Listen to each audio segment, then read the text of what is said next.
you, Brother Gideon. At sa hindi pagkaabala mga kapatid, ay tayo po ay bumasa muna ng kanyang mga talata, ng kasulatan, scripture. Nais ko po kayong dalhin sa Romans chapter 6, verse 19.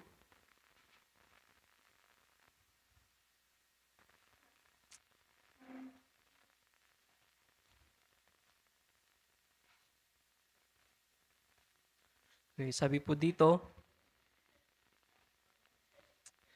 I speak after the manner of men because of the infirmity of your flesh. For as ye have yielded your members servants to uncleanliness, and to iniquity unto iniquity, even so now yield your members servants to righteousness and to holiness. Ang Diyos ang magpala ng kanyang mga salita, sabihin po nating Amen. At tayo po ay saglit na manalangin sa umaga pong ito. Hallelujah. O dakila namin Diyos na buhay, nagpapasalamat muli kami sa umaga pong ito na kami po ay nagkatipon-tipon sa ilalim ng bubong ito. Panginoon, kami po ay sumamba at magpuri. At sa mga oras ito, wala pong ibang dapat maitaas, mabigyan ng mataas na karangalan, kundi ang iyong dakilang pangalan lamang. At Panginoon, sa mga oras na ito, narito ang aking mga kapatid. Nandoon yung expectation, nandoon Panginoon ang kanilang kagalakan upang makinig po ng iyong mga salita. At kung ano man po ang kalalagayan ng kanilang mga buhay, Panginoon, pinagkakatiwala ko na lamang po, Panginoon Diyos. At Panginoon, kami po ay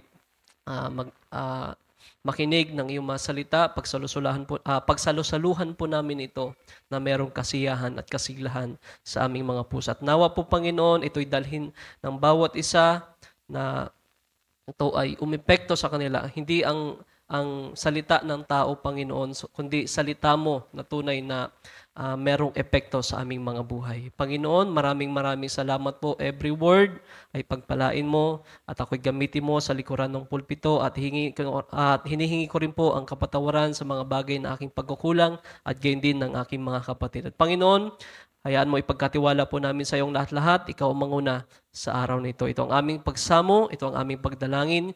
In Jesus Christ we pray. At may magsabi ng Amen. Amen. At tayo po ay makakaupo na sa mga oras ito, mga kapatid. At tayo po ay nag-prepare po ako ng isang PowerPoint upang mas madali po nating ipaliwanag. So nabasa po natin kanina yung infirmity of flesh. So, binigyan ko rin po ng subtitle, The Law of Sin and Death and the Law of the Spirit. So alam po natin, maraming beses na rin po na ipinangaral ang patungkol sa flesh. Mga nakaraan ay nababanggit na, si Papa ay nababanggit ng mga nakaraan patungkol sa flesh, patungkol sa ating kalalagayan. Nabanggit din po na mayroong war sa ating buhay, hindi po yung nasa labas, kundi yung war na nasa loob po natin sa ating mga kaisipan. So kung meron man greatest battle ever fought, yan po ay sa ating kaisipan, mga kapatid. Dito, kung babasahin niyo po yung buong Romans, ay ang pinapatungkulan po dyan, mga kapatid, ni Apostol Pablo ay yung kalalagayan ng tao, yung flesh, at hindi lamang po yung flesh, kundi kasama din po yung spiritual kaluluwa po natin sa kaloob-looban po natin, mga kapatid. Pero ngayong araw ay masigit po nating bigyang pansin yung kalalagayan ng flesh, mga kapatid. The law of sin and death and the law of the spirit. So, next slide. Sabi po dyan, sa verse 19, I speak after the manner of men because of the infirmity of your flesh. For as ye have yielded your members servants to uncleanliness. So tayo po, mga kapatid, yung flesh na ito ay naging servant po ito ng uncleanliness. Naging servant ito ng kasalanan. No? Tayo po ay nabihag. Ang flesh na ito ay dito nananahan yung tinatawag na kasalanan. Yung kahinaan, mga kapatid. At hindi po natin pwedeng pasubalian ang bagay na yan. Na ang flesh, ang kalalagayan po natin ay tunay na mahina.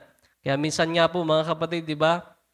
Kahit po nagpipreach tayo dito, ay merong natutulog. Di ba? Sapagkat yan po ay kalalagayan ng flesh, mga kapatid. Mahina, Talagang matindi ang pakikipaglaban sa flesh na ito. So, alam na natin ang bagay na yan. So, sabi niya na Apostol Pablo, ang flesh na ito ay naging servants to uncleanliness. Naging servant ito ng kasalanan. Wow. This flesh, ang master po nito ay ang kasalanan. So, wala po tayong kakayanan upang mapagtagumpayan ito dati. No, nung hindi po tayo Kristiyano pa, wala po tayong kakayanan upang pigilan ito, mga kapatid. Wala tayong kakayanan upang sa ganon ito po ay mapagtagumpayan. Sapagkat flesh ay napakatindi ng ginagawa nito sa tao. So, okay, next slide. Infirmity means the condition of being weak and delicate. So, napaka-weak nito mga kapatid, o sa Tagalog pa, marupok mga kapatid. Karupukan. Napakarupok po ng flesh na ito. So, wala tayong lubos sa pagkakatiwala sa lamang nito sapagkat alam po natin kung ano ang kalalagayan po nito mga kapatid. At hindi po tayo pwede na magmalaki at hindi rin po tayo pwede na sabihin po natin na wala po tayong nagagawang kasalanan. Ever since na tayo po ay namulat sa mundong ito, hanggang sa po tayo nagkakaroon ng kaisipan, tayo po ay nabubuhay sa tinatawag na kasalanan. Diba? Yung bata, sabi nga po mga kapatid, yung bata kahit hindi mo po yan turuan na magsinungaling, magsisinungaling po yan mga kapatid. Because that is the nature na meron po tayo. So, lahat po tayo ay may ganong kondisyon, lahat po tayo ay may ganong karupok na kalalagayan. Sabi pa nga, lahat po tayo ganon ang kalalagayan. Even na tayo po ay bigyan natin yung sarili natin, ikulong natin sa tinatawag na law, sa mga batas, paalalahanan man ang sino man sa atin, dapat na hindi po magbago yung nature po natin. Ulitin ko po mga kapatid, dapat na hindi po magbago yung nature po natin sa pinakaloob-looban po natin, ay wala pong magbabago po sa tao. No?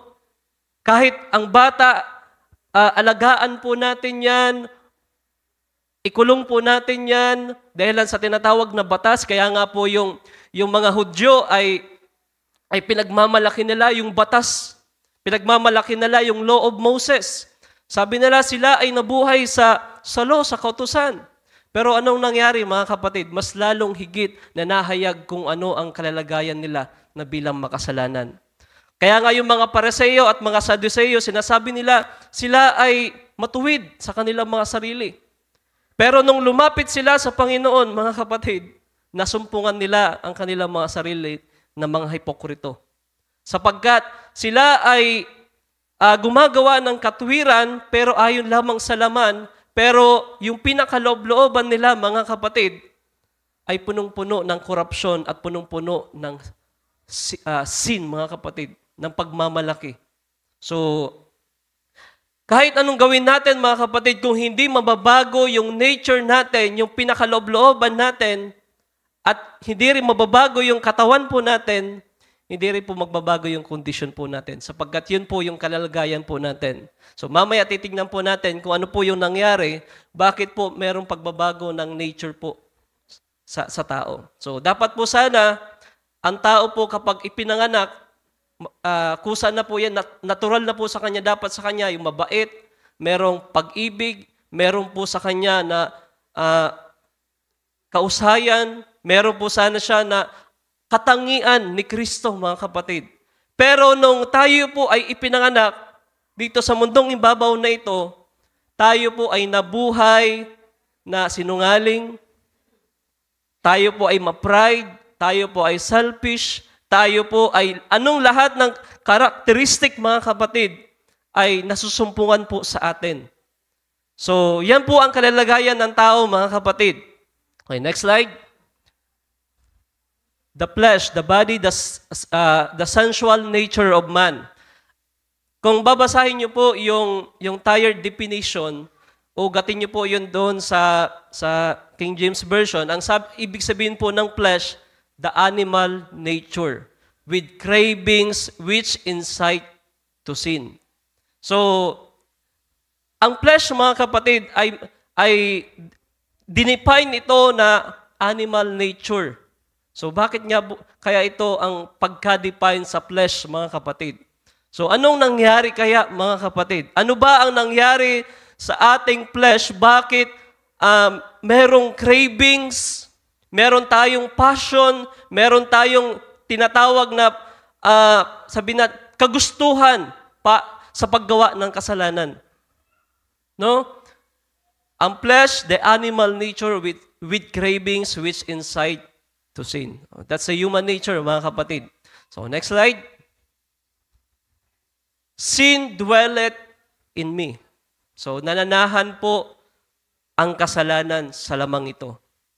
So yan po ang katotohanan, mga kapatid. Kaya meron po tayong kamatayan sapagkat ang kasalanan ay nananahan po dito sa katawang ito, mga kapatid. Sabi po dyan sa Romans chapter 7 verse 15 sa ISB version, I don't understand what I am doing, for I don't practice what I want to do, but instead do what I hate. So gusto man natin sana na gawin yung bagay na mabuti, pero nasusumpungan tayo na gumagawa ng masama, mga kapatid. So kagaya po ng bayan ng Israel, meron na po silang batas na dapat po sana sila ay magiging matuwid sa harapan ng Diyos, pero anong ginawa ng batas, mga kapatid? Mas inilantad yung kalalagayan ng tao. Yan po ang dahilan kung bakit inilagay ng Diyos yung tinatawag na the law of Moses. Para ilantad kung ano ang kalalagayan ng tao. Na ang kalalagayan ng tao ay bilang merong kasalanan, merong sinful nature, mga kapatid. Diba? Kahit po si David na a man after God's own heart, pero tingnan nyo, nasumpungan sa kasalanan, sa lust of the flesh. So, ganun po ang kalalagayan ng flesh, mga kapatid. Kasi ang kasalanan ay naninirahan mismo sa flesh. So, verse 16, now, if I practice what I don't want to do, I am admitting that the law is good. Verse 17, as it is, I am no longer the one who is doing it, but it is the sin that is living in me. So, ang kasalanan po ay nananahan po sa ating katawan, mga kapatid. So, kung hindi po makokontrol yung ating katawan at kung hindi po mababago yung nature po natin, malalantad at mahahayag yung kalalagayan ng katawan natin ito.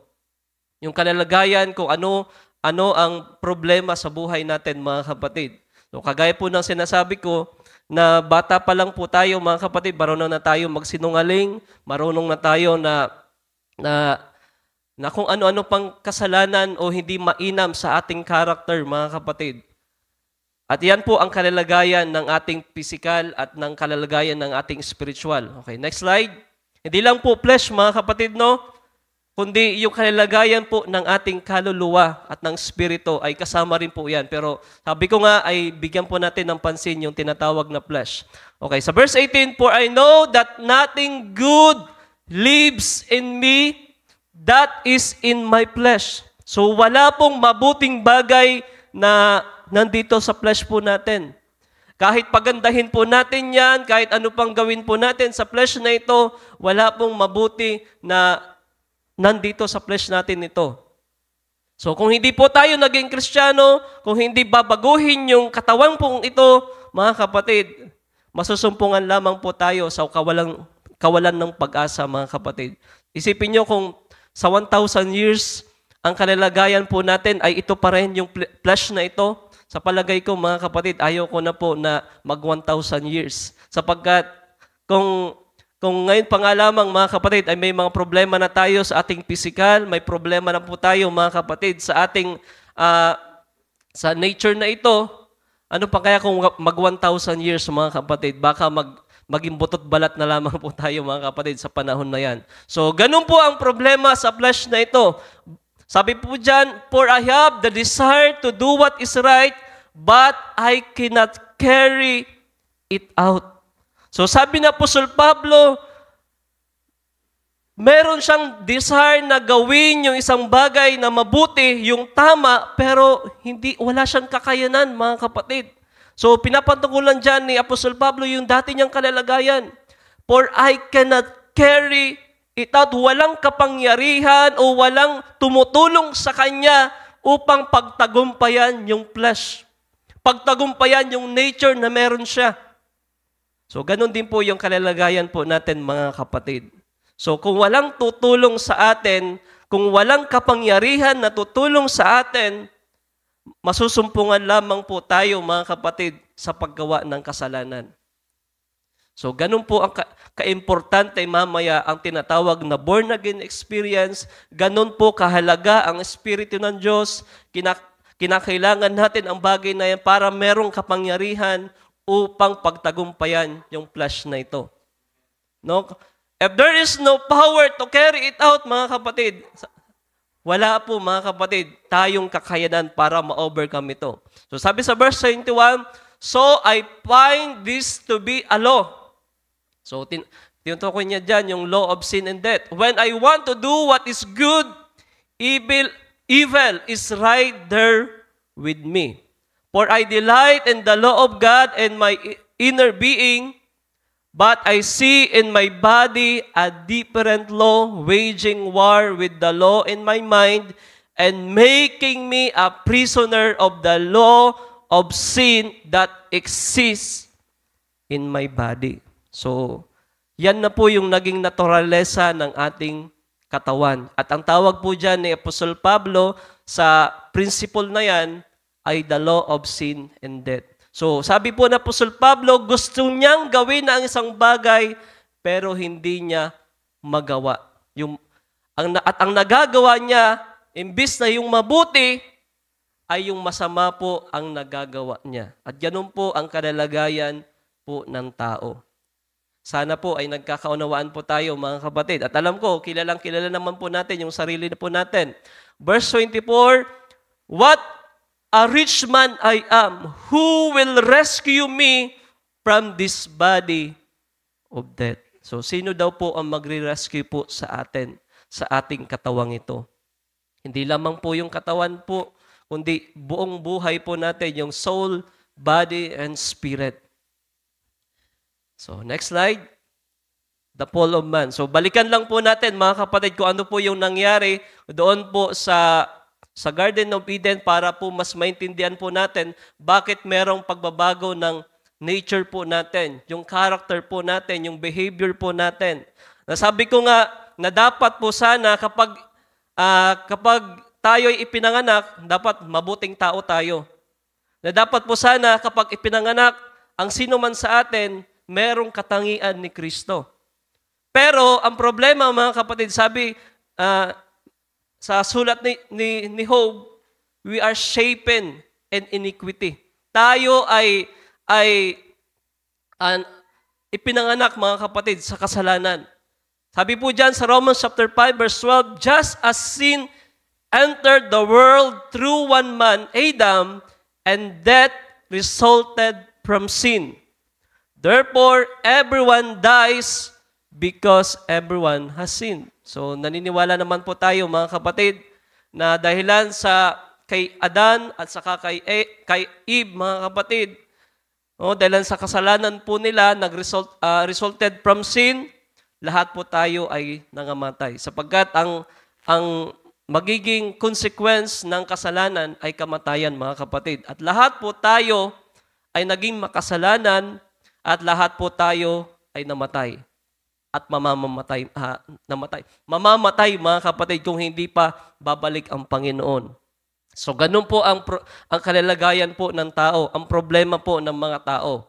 Tayo po ay merong ganyang kalalagayan. Okay, next slide. Okay. Intermingling of serpent and Eve. So, dito po natin masigit pong maiintindihan kung ano po yung nangyari, bakit po merong pagbabago sa ating nature. At ang sabi po nga doon, merong animal nature na kalalagayan po tayo. No? Do you know that, mga kapatid? Sa mga bagong baptize po natin, alam po natin na tayo po ay merong tinatawag na animal nature. So merong paghahalo na naganap doon sa Garden of Eden between serpent and Eve. So, sabi po ng propeta, the exposition of the seven church ages, there is an affinity between animal and man. They can intermingle and reproduce.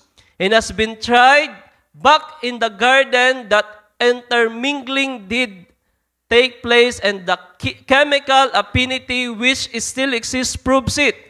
For back in Eden, the serpent was an upright creature. So, sinasabi po ng propeta na meron pong intermingling na nangyari po pagdating po sa reproduction. So, sabi po dyan, yung tinatawag na hybridation. No? Alam niyo po ba yung pag-hybrid, mga kapatid?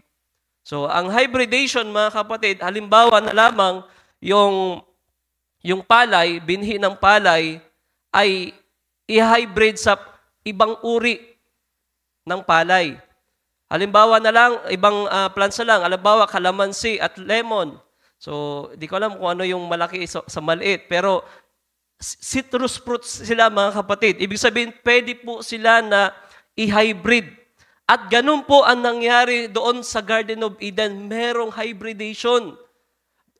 Yung serpent na upright mammals, upright creature na almost kagaya ng tao, mga kapatid, ay nagkaroon ng intermingling. Nagkaroon ng, ano bang tawag niyan? Merong pakikipagkaisa sa panahon na yan.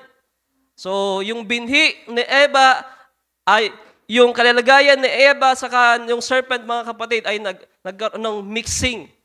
So, next slide, para mas higit po natin maintindihan. He was close to man, he was almost man. Satan took advantage of the serpent's physical characteristic to use him to beguile Eve. Then God destroyed the pattern of the serpent. No other beast can commingle with man, but the affinity is there. So, nagkaroon po ng tinatawag na hybridation. So, kaya ang naging anak ng serpent at saka ni Eve, alam niyo ba kung sino, mga kapatid? Si Cain. So, alam po natin kung ano ang nature po ni Cain. Dahilan itong serpent, mga kapatid, ay anak po itong si Cain. Anong nangyari? Mamamatay tao. Si Cain. Although, na si Cain, nandun rin po yung mabuting kalalagayan. Kasi si Eve, mga kapatid, mabuti yan. Anak po yan, siya po ay galing sa Diyos, mga kapatid, galing kay Adam. So, merong nature si Eve na mabuti. Pero yung nature ng serpent, mga kapatid, na naimpluwensyahan ng diablo, na bago yung nature niya, mga kapatid. At ano yun? Napasa kay Cain. Nagiging mamamatay tao. Naging selfish, naging merong character na hindi matuwid. Pero, tingnan nyo naman, mga kapatid, ito pong si Abel at saka si Eve, mga kapatid, yung naging anak nila, si Adam and Eve, yung naging anak po nila, ay si Abel. Ano pong naging nature po ni Abel? Mabuti, mga kapatid. So, ganun po ang nangyari, mga kapatid. At hanggang sa dumating yung panahon na lumipas, sa pag-raise, mga kapatid, nagkaroon na ng intermingling, nagkaroon na ng pagmimixing, ng lahi-lahi. Dahil kung hindi po sana nahaluan yung lahi ni Abel, hindi sana okay pa yung kalalagayan ng tao. Pero dahilan yung lahi ni Cain at saka lahi ni Seth, kasi pinatay si Abel, nagkaroon po ng intermingling, doon napasok, mga kapatid, yung pagbabago ng nature po ng tao. Okay, next slide. Bilisan po natin. Hybridizing. Sabi po dyan, it had become a hybrid. It had hybridized itself the way Eve did. You know that hybrid is what comes of two species mixing. The result is no longer pure like the original. So, hindi na tayo pure, mga kapatid. Meron na tayong animalistic nature. Serpentine nature, ang tawag po dyan. Sabi po dyan, it is mongrel.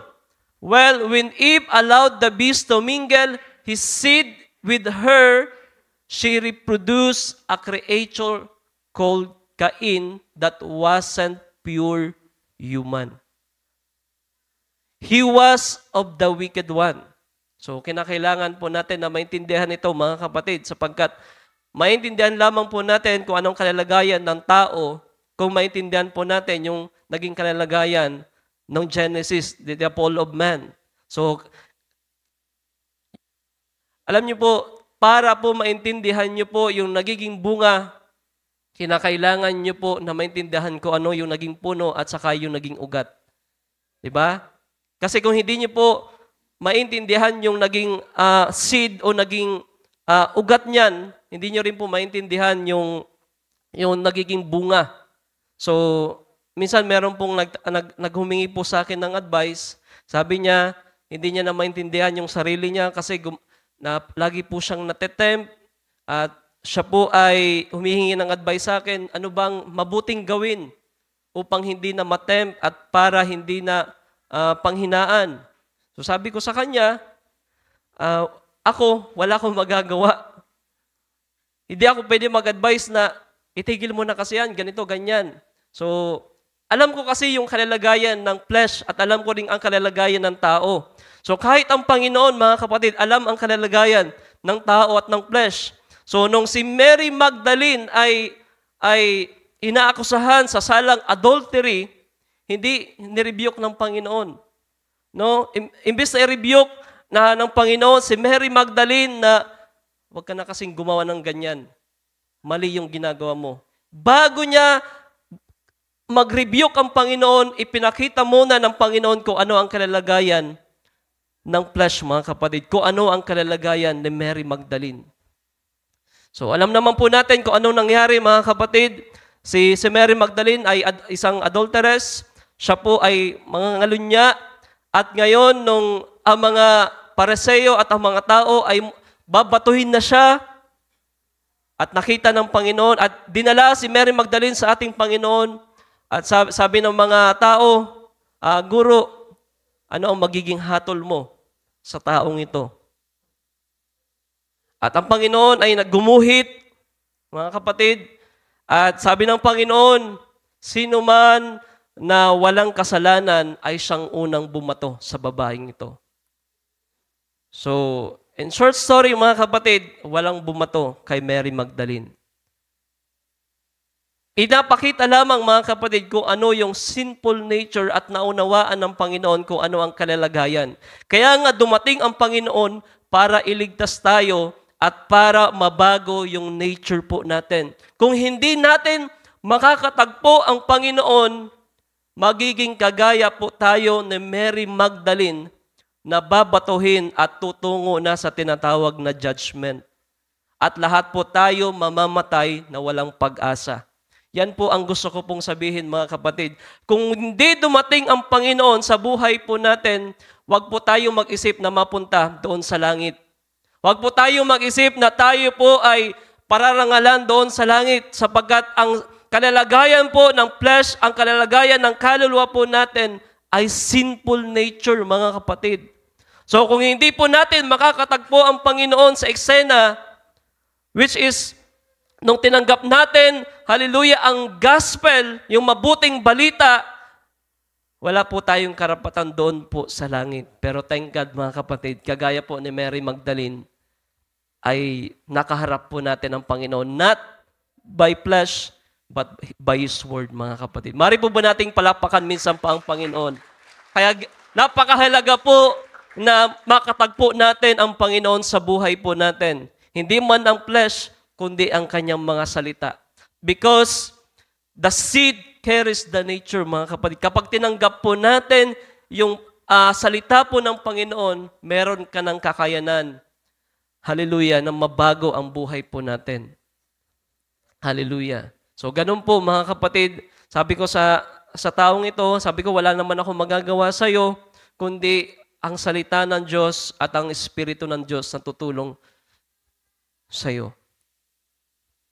Sabi ko, kinakailangan mo maging Kristiyano. Wala namang ibang paraan para mabago ang isang tao, mga kapatid. Kasi kapag hindi po mababago yung nature po natin, wala din po magbabago po sa atin, mga kapatid. Yan po ang tatandaan po natin. Kung walang magbabago sa ating nature, walang magbabago sa pinakaloob-looban po natin, hindi po natin kayang pigilan yan. Sabi pa nga ni Apostol Pablo, walang kapangyarihan upang ma-overcome yung kalalagayan ito. So, ganun po ang tao, mga kapatid. So, ganun ang ating kalalagayan. So, balikan po natin. He was of the wicked one, si Cain. So, next slide. Notice how different he was from Abel. Notice how different he was from Seth. He hated God and would not obey the word and persecuted and killed the righteous. Okay, next slide. Medyo bilisan ko lang. Our nature changed. Okay, sabi po dyan, talk about a hybrid. Do you know the most famous hybrid in the world? It has been with us for ages. It is the mule. It is a cross between a donkey and a horse. So alam niyo po yun, mga kapatid, yung pinaghalong donkey and horse at ang naging bunga niyan ay yung mule. So iba po yung mule, mga kapatid. Sabi po dyan, he is a funny kind of an animal. He can't reproduce himself. He has no life that can do that. So sabi pa po ng propeta, dahil lang po sa kinakain po natin ng mga hybrid, kaya paikli ng paikli po yung ating buhay dito sa mundong ito. So, di ba ngayon, ilan na lamang po yung nagiging buhay ng tao. Ang 60 nga po ay okay na. Yung 50 okay na. Pero kung tatalon pa kaya tayo sa panibagong henerasyon, mga kapatid, baka 30 years old pa lang patahin na tayo. No, kahit nga ako 30 years old pa lang, mga kapatid, dahilan sa mga hybrid na kinakain. Lahat na po kasi ng kinakain po natin, hindi na yan pure, mga kapatid. Meron na po yung halo. Hina-hybrid na yan, mga kapatid. At anong nangyayari sa katawan ng tao? Merong cancer, merong sakit. Ano-ano na lang ang nararanasan po natin. At kung darating pa yung mga panibagong henerasyon, sa palagay ko, lahat na po tayo ay naka-wheelchair at lahat mo po tayo ay masasakitin. Pero salamat po sa biyaya ng Panginoon, sapagkat mayroon po tayong hinihintay sa mga huling araw na ito. At naniniwala ko na malapit na yan, mga kapatid. So, sabi po dyan, he's funny kind of an animal. He can reproduce himself. He has no life that can do that. Yet, talk about work, he can outwork the horse or the donkey. But, watch his nature. So, tingnan nyo, mga kapatid, kung ano yung nature ng mule. Mga kapatid, ano po yung nature ng mule? He is stubborn and you can never trust him. Napakatigas po ng mule, mga kapatid. So, alam na natin bakit matitigas ang ulo natin, mga kapatid. Kasi hybrid tayo. Bakit meron po tayo mga nature na hindi mainam? Kasi nga po, hybrid na po tayo, mga kapatid, between man and animals. Kaya pag tinatawag po tayo ang animals, di ba, pag nagbumura. Ganun po yun, mga kapatid. Kasi nga po, disappointed sa character, sa behavior. So, ganun po kasi talaga kapag na-hybrid. Although na napakaganda ng kanyang tinatrabaho ng mule, pero pagdating sa nature niya ay very stubborn. Okay, next slide. So, that's why we can overcome our weakness. Romans chapter 7, verse 18, for I know that nothing good lives in me, that is in my flesh, for I have the desire to do what is right, but I cannot carry it out. So wala po tayong kakayanan, mga kapatid. Dahilan sa nangyari po doon sa Garden of Eden, na bago yung nature po natin, nagkaroon po tayo ng tinatawag na hybridation, na bago yung nature po natin, mula sa mabuti, ay tayo po ay naging masama. So I find this to be a law. When I want to do what is good, evil is right there with me. For I delight in the law of God in my inner being. So next slide. We need to be born again. So doon po papasok, mga kapatid, bakit po kailangan po mabago tayo sa pamamagitan ng ating Panginoong Jesucristo. Kagaya po ni Mary Magdalene, merong lumabas sa kanya na mga evil spirit. So, hindi lamang po yung kalalagayan ng flesh ang dapat mabago kasi ito pa po yung hinihintay po natin, mga kapatid. Kasi dito nananahan ang kasalanan. So kahit anong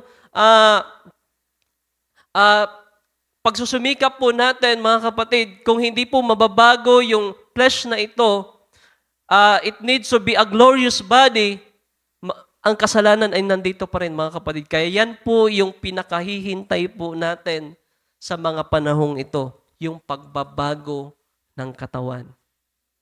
Mari po ba nating palapakan ng ating Panginoon, mga kapatid? Alam nyo, marami na tayong iniinda sa flesh na ito. Ang dami na ng sakit, ang dami na ng problema sa katawang ito, mga kapatid. And we are waiting for the coming of the Lord. At sa pagbabalik ng Panginoon ay meron pong tinatawag na adoption, meron tinatawag na pagbabago ng katawan. So yan po ang hinihintay po natin. Sabi po dyan, all man are born sinners and have a perverted nature. So kagaya po ng sinasabi ko kanina, yung dapat na ang nature po natin, yung naturalasa po natin ay mabuting tao, na dapat po sana ay mabait yung mga anak, na dapat po sana yung mga anak ay hindi nagsisinungaling, yung dapat sana na isang anak na hindi ma-pride, hindi selfish, pero na-pervert, mga kapatid, sa isang nature na animalistic nature.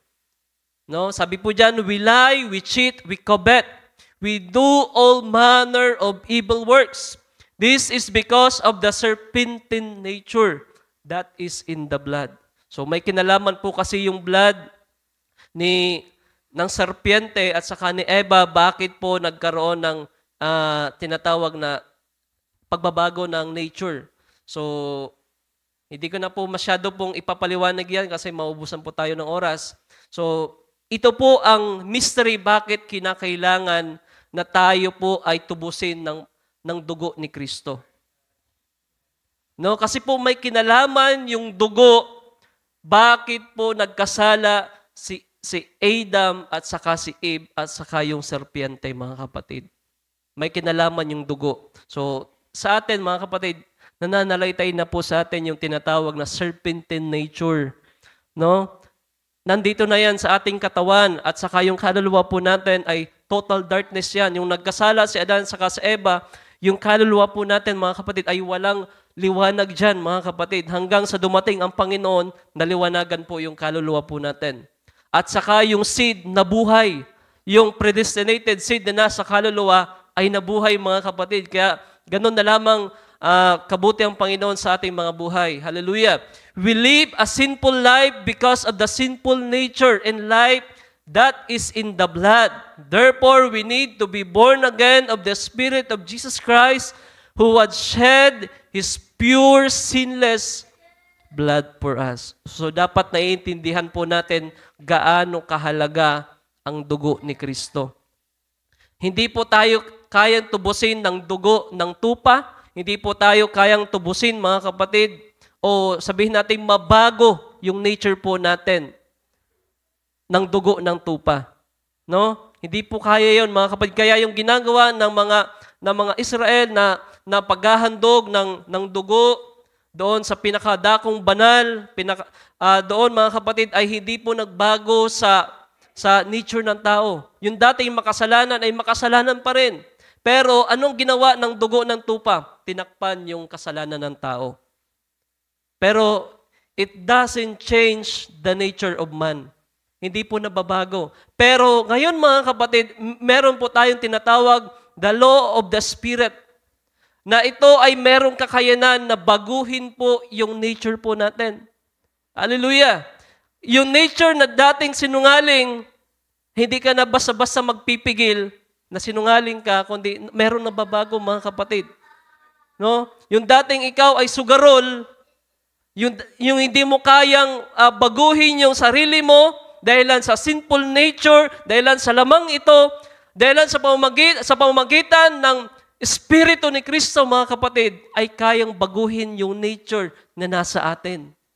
No, hindi na pagpipigil na lamang basta-basta, kundi meron talagang nababago sa nature po natin. So, ang kinakailangan po natin ay mabago po yung nature po natin sa ating mga kaluluwa. So, yan po ang kaya ang mga Kristiyano, kinakailangan pong dumaan sa tinatawag na justification. Unang-una dyan, mga kapatid, ay justification. Kasama po dyan yung baptism in water. Ang ibig sabihin po ng justification ay forgiveness, pag-aaring ganap, at hindi lamang po forgiveness ang ginagawa po ng justification. Ang justification, mga kapatid, ay tayo po ay muling nakakabalik sa relasyon sa ating Panginoon. Diba? Iba po ang forgiveness at ang justification magkasama yan, mga kapatid, at hindi lamang forgiveness ang kailangan po natin. Ang kailangan po natin makapanumbalik sa tinatawag na relasyon sa Panginoon. Yan po ang ginagawa ng justification. At ang ginagawa naman po ng sanctification, tayo po ay nililinis ang buhay po natin. Nililinis ang buhay po natin, yung mga bagay na ginagawa natin na marumi, ng pagsusugal, pagmumura, yung pride po natin, at kung ano pa man na meron po sa atin, tayo po ay kinakailangan dumaan sa tinatawag na pagpapakabanal, sanctification. At ganun din, mga kapatid, ang baptism of the Holy Ghost. We need the baptism of the Holy Ghost. Kung saan mababago yung nature po natin. Okay. Next slide. Bibilisan po natin. Two nature and newness of life. So, dati po, meron lamang po tayong one nature. Tayo po ay sinful nature tayo, mga kapatid. Wala tayong ibang gustong gawin. Ang pagkakasala, ang gawin ang mga makamundong bagay, yan po yung old nature po natin. Ang tawag dyan ni Apostol Pablo, old man. Romans chapter 6 verse 4, therefore we are buried with Him by baptism into death, that like as Christ was raised up from the dead by the glory of the Father, even so we also should walk in newness of life. So, ang sino man na tumanggap sa ating Panginoong Jesucristo, mga kapatid, nagpabautismo sa tubig, nagsisi sa kanyang mga kasalanan, siya po ngayon ay meron ng kakayanan na siya po ay lumakad sa panibagong buhay. No? Dati tayo po ay makasalanan, tayo po ay namubuhay pa rin sa kasalanan. At until now, mga kapatid, ay nandito pa rin yung kasalanan ito kasi yung flesh nandito pa rin, mga kapatid. So, kinakailangan mabago ito. Pero ang magagawa po natin sa panahong ito ay kinakailangan natin manatili sa pakikipagkaisa sa ating Panginoon. The union between the man and Christ. So kung wala po kasing pakikipagkaisa sa ating Panginoon, wala pong mababago po sa atin. So sabi po dyan, knowing this, that our old man is crucified with Him, that the body of sin might be destroyed, that henceforth we should not serve sin. So wag na daw po natin na pagsisilbihan ng kasalanan. Sa pamamagitan ng ating Panginoong Jesucristo, mga kapatid, kinakailangan po natin na wag na natin maging master ang kasalanan. Okay, next slide. Overcoming flesh through by the Spirit of Christ. So sabi po sa Romans chapter 8 verse 2, for the law of the Spirit of life in Christ Jesus had made free from the law of sin in death. But ye are not in the flesh, but in the Spirit. If so be that the Spirit of God dwell in you. Now, if any man have not the Spirit of Christ, he is none of His. So, sino po ang tutulong sa atin, mga kapatid? Sino po ang magbabago sa nature po natin, mga kapatid? Wala pong iba, kundi ang Espiritu ni Kristo.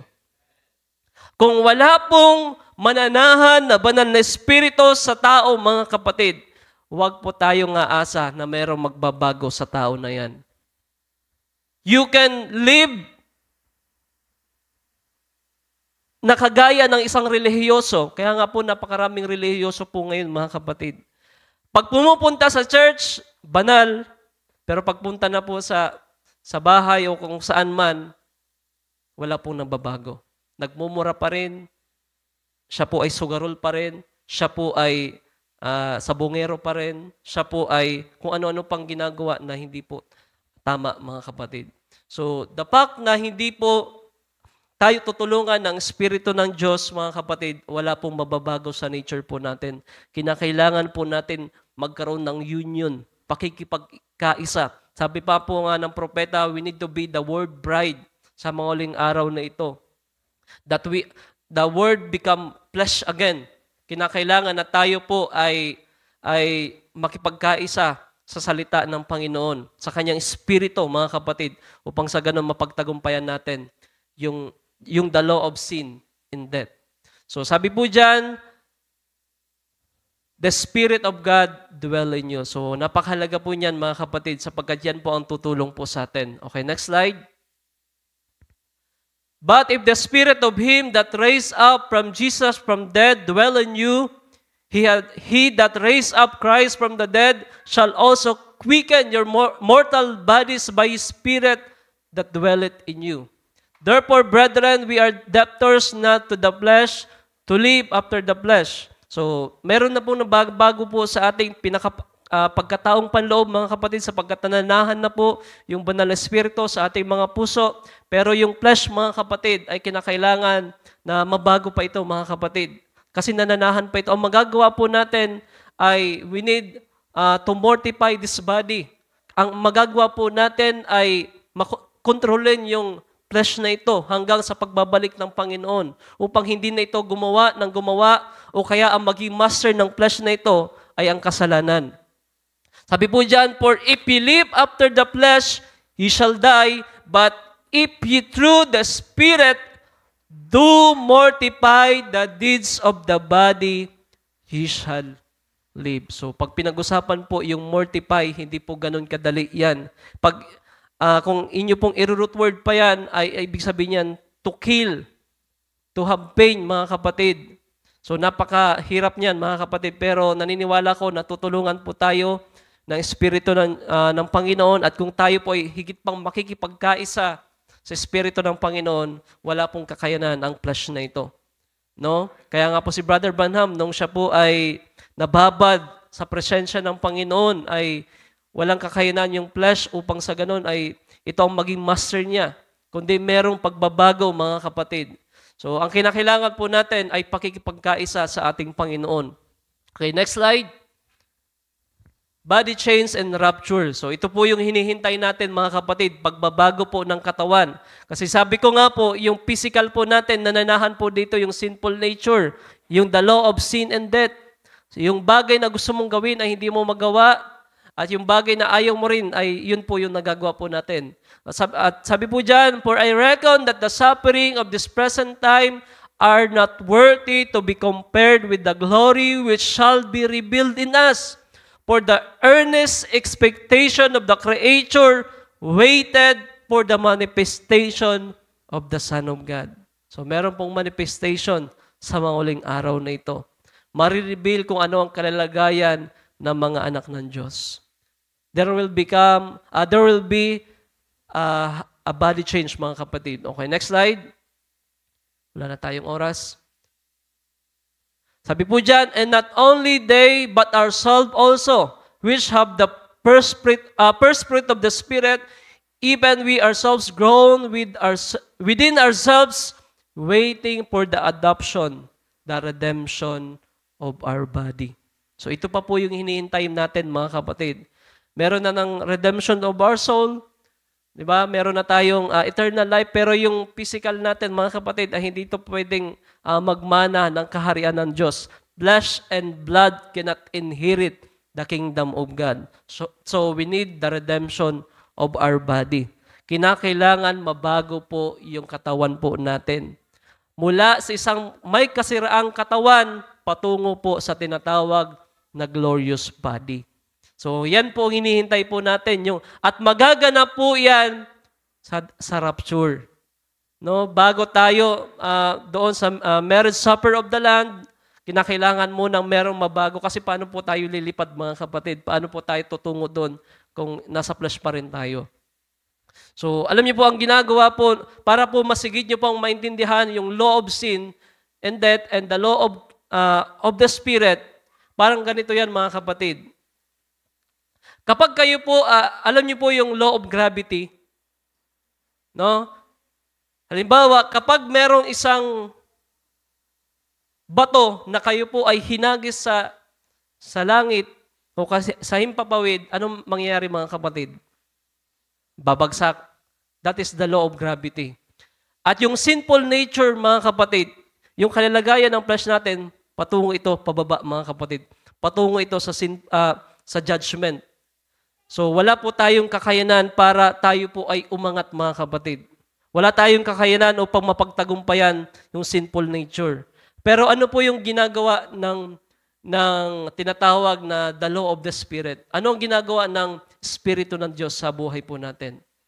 So ihaling tulad ko naman po ito sa ibon.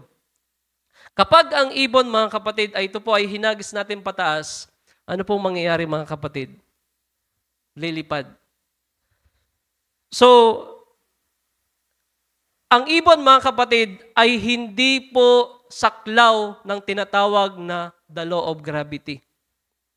Meron po siyang kakayanan para ma-overcome yung law of gravity. Sabi ko nga po, kung ito po ihalin tulad po natin, it is the law of sin. Yung sinful nature na meron po tayo, na hinihila tayo pababa. Pero dahilan sa Espiritu ng ating Panginoon, mga kapatid, meron na tayong kakayanan upang tayo po ay ma-overcome yung sinful nature. So ganun po ang ginagawa ng Espiritu ng Diyos sa buhay po natin. Sabi nga po ni Apostol Pablo, walang kakayanan o walang kapangyarihan para ma-overcome yung kalalagayan ng tao. Pero dahilan sa Espiritu ng Diyos na kayang ma-overcome na ng tao ang kalalagayan ng sinful nature na ito. So ganun po ang ginagawa ng Espiritu ng Diyos. Ganun po kahalaga, mga kapatid. Hallelujah. At tayo po ay, next slide pa. Ko alam kung ilang slide na lang yan. Kakaunti na lang yan, mga kapatid. Okay.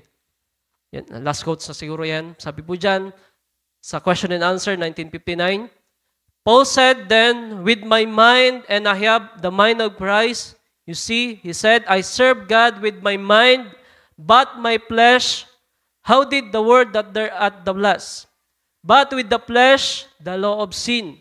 So, merong isang principle dito sa katawang ito, ang tinatawag na law of sin and death. What it is, my flesh says tonight, you are tired, your throat is too sore, you've been out in the wind today. So, maring kanina, mga kapatid, kung hindi nyo pinagana yung law of the Spirit, kung hindi naghahari sa inyo yung the law of the Spirit at naghahari sa inyo yung tinatawag na the law of sin and death, maaaring sabihin nyo kanina, ay tinatamad ako ngayong araw. Huwag na ako magsisimba. No? Ganun po yung flesh, mga kapatid. Kaya nga sabi ko po nung walking in faith, kagaya po ito ang flesh ay kagaya po ng isang aeroplano, isang jet plane na kinakailangan na meron po siyang tagusin na isang sound barrier upang siya po ay sabihin natin na masigit pang bumilis, mga kapatid. At ang flesh ay kagaya po ng isang barrier po sa atin. So, sinasabi diyan ng propeta na ang flesh, sinasabi niyan, we are tired, mayroong sickness, mayroong kung ano-anong nararamdaman po natin. Pero yung mind niya, yung kanyang kalooban ay nagsasabi na kinakailangan kong magsimba. So, meron pong dual nature na meron po tayo, mga kapatid, na naghahari po sa atin. Gumagawa po pala sa atin, mga kapatid. Hindi po naghahari both side. Okay, next slide. Tapusin na natin sapagkat wala na rin pong oras. Sabi po dyan, Paul said, my flesh wants always yield to that. Your flesh does too. But the law of the Spirit of God in heart overcome the flesh. That makes the body obey what the heart says do. Hallelujah. So, napakahalaga, mga kapatid, yung Espiritu na ng Diyos na nanahan po sa ating mga puso. Pero ang problema, mga kapatid, yung puso natin may problema din. Na kinakailangan po yan na mabago rin yung puso po natin. No? Pero naniniwala ko na kapag masigit po natin, binigyang halaga ang Espiritu ng Diyos at ito ang mag-ooperate sa ating mga puso, kaya niyang pasunurin ang flesh na ito. Sapagkat yan po ang Ang ginagawa niyan, mga kapatid, ng Espiritu ng Diyos. Okay, next slide. Now, the law of sin and death works in your flesh, but the law of the Spirit of life works in your heart. So your heart, your spirit in your heart will make your body obey what it says do. That exactly right. Now, that's what Paul said. Always the flesh, I am too tired, I am unable, I'm not sufficient, I cannot do it. Pero yung pinakaloob-looban natin, mga kapatid, meron din nagsasabi ng Espiritu ng Diyos na kaya mo yan. Magpatuloy ka. Magsimba ka. No? Merong kagalingan. Merong pangako ang Diyos. Ganun po ang Espiritu ng Diyos po sa atin, mga kapatid. Kaya wag na wag po nating pighatiin ang Espiritu ng Diyos. At kung napighati man natin, mga kapatid, ang kinakailangan nating gawin ay magpakumbaba at isuko sa Panginoon ang lahat-lahat. So, hindi po ganun kadali ang pagtatagumpay sa flesh na ito, pero meron na pong the law of the Spirit na merong kakayanan upang tayo po ay tulungan, mga kapatid, para pagtagumpayan yung flesh na ito, yung sinful nature. Okay, next slide. Wala na? Okay. Yun lamang po, mga kapatid, ang aking may babahagi. At marami pa po sana na pwedeng basahin na ninotes ko, pero wala na rin pong panahon. Hanggang doon na lamang po tayo, mga kapatid. Sana po ay kayo po ay mas sigit po na natuto, mas naintindihan po natin yung kalalagayan po natin sa flesh na ito, yung sinful nature na meron po tayo. At sabi ko nga, kung wala pong Espiritu ng Diyos na tutulong po sa atin, ay hindi po tayo mag-overcome. At kung walang Panginoong Jesucristo na napako doon sa krus ng Kalbaryo, wala po sanang justification, wala pong sanctification, at wala pong baptism of the Holy Ghost, at walang pagbabago sa nature po natin. So, kung hingi rin po kayo ng advice sa akin na paano kayo magbabago, wala rin po ako ibang sasabihin po sa inyo. Ang kailangan nyo, ang salita ng Diyos at Espiritu ni Kristo na dapat nyo pong tanggapin sa inyong mga puso. Sapagkat ang tao, mga kapatid, ay walang kakayanang mabago ang kapwa niya tao. Ang kapwa niya, mga kapatid. Wala akong kinalaman sa pagbabago ng isang tao, mga kapatid. Kahit ang ating kapatid, Brother Ryan, ang magagawa niya ay ma-offer niya ang salita ng Diyos at ang pangakong Espiritu Santo. Ganun po yun kahalaga, mga kapatid. Ating palapakan ng ating Panginoon. Hallelujah. Tayo po ay saglit na manalangin. Hallelujah. O dakila namin Diyos, maraming salamat po sa araw na ito. Salamat sa iyong mga salita. Salamat po sa pagpapahayag, Panginoon. At naintindihan po namin kung ano po ang kalalagayan po namin bilang kami makasalanan. We have the sinful nature. Ano po ang naging kalalagayan ni Adat at saka ni Eva, Panginoon. At paano namin ito tinaglay, Panginoon, ang kasalanan ito. At nagpapasalamat po kami sapagkat hindi natapos sa kasalanan, kundi magkakaroon ng kawakasan, Panginoon. Magkakaroon kami ng pag-asa, Panginoon, na mababago ang aming katawan, mababago ang nature po namin. Hallelujah. At salamat po sa mga pangakong ito. Salamat po sa panibagong buhay na ito po, Panginoon. At nagpapasalamat po kami sa lahat-lahat. At ito po, Panginoon, samot dalangin po namin na ang bawat isa ay masigit pa na makipagkaisa sa iyong Espiritu at higit pang mabago ang kalalagayan po namin sa paglakad sa pananampalatayang ito. Maraming salamat, Panginoon. Tinatagubilin ko po ang mga sandilit oras manglilipas. Ikaw lamang po ang mapapurihan, masamba at madakila. In Jesus Christ's name we pray. At may magsabi ng Amen. Amen. Ating palapakan ng ating Panginoon, mga kapatid. To God all be the glory.